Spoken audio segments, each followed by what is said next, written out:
How to fix GTA V stuttering issue. 1. Launch the game, play gtav.exe. As administrator. Like this. 2.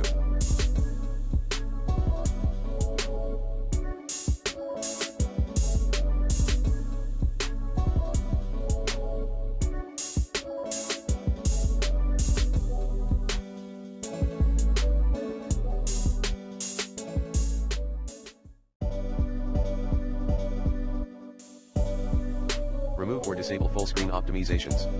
Like this. 3.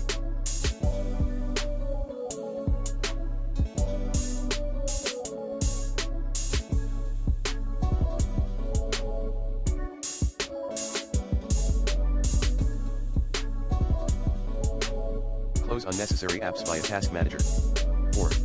Uninstall the GTA app. Then install the game into an SSD. 5. Update your GPU drivers using the recommended Avast driver updater in this video guide. 6. Google some recommended or best GTA V graphics settings.